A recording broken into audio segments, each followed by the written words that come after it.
Well, hello, good people. Mark Holmes here, and as always, I appreciate each and every one of you guys.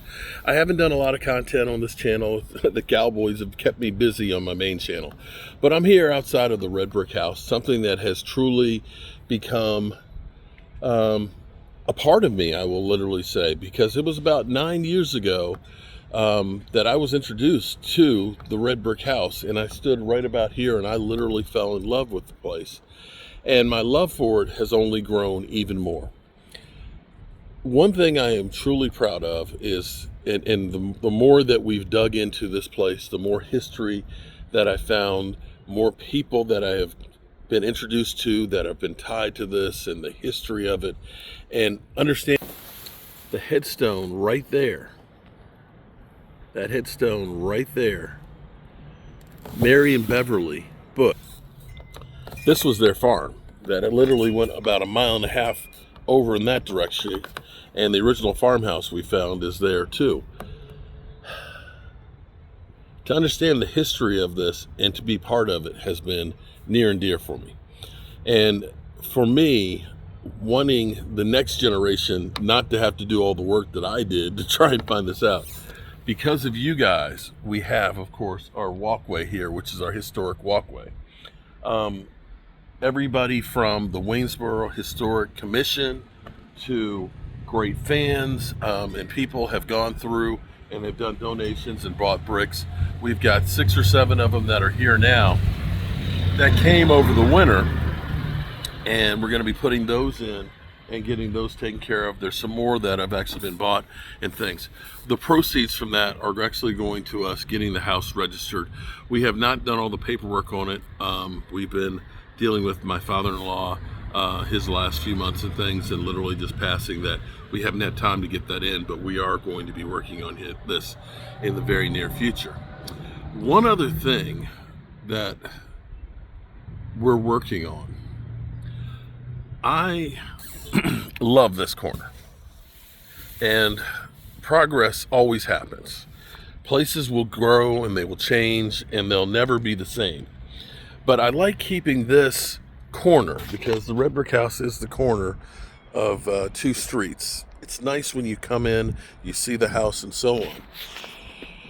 We have, between the Red Brick House and the cemetery here, is a lot.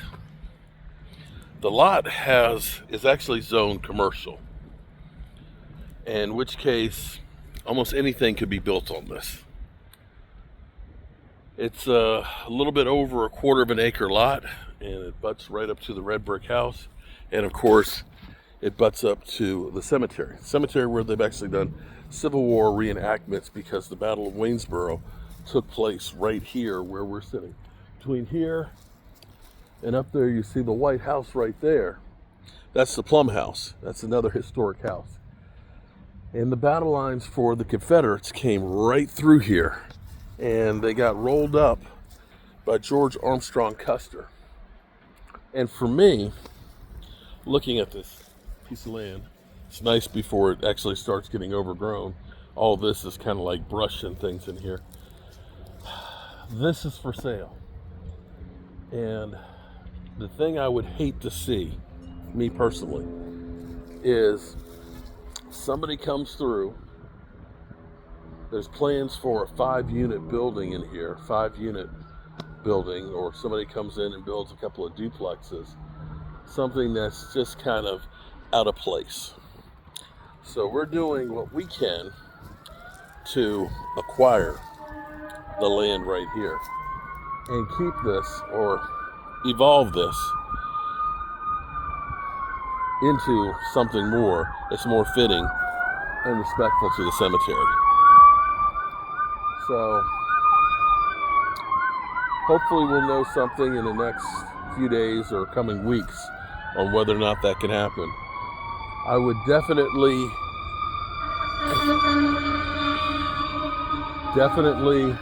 clear out all the trash, the debris, the scrubbly brush, and all of these nice trees would definitely stay here. And I'm thinking it would be really kind of cool to make this like an orchard. So you can get a feel of a little bit of the history. So that's my thoughts for today, and I've got a whole lot of figuring to do, and hopefully we can figure out if, here's my thoughts here. I wish I were a millionaire. I wish I were a guy that just had a whole bunch of money, because if I were, I would just buy it and say nothing could ever be done on it, because it is kind of historic. But I had a thought. If I had to do something with it, I would probably, because there once was 2 houses here, the Hippards sold some of the land that they had acquired for the red brick house, and they had built a house here. It would be kind of cool to build a federal style house to go there, something that looks like it belongs there. And that's about the only way that I could see having this have anything on it. So as you come up this corner, you feel like you're going back in time, still with the orchard on it, still with the fruit trees. Whew. This may be changing a whole lot real soon. We shall see. Peace out.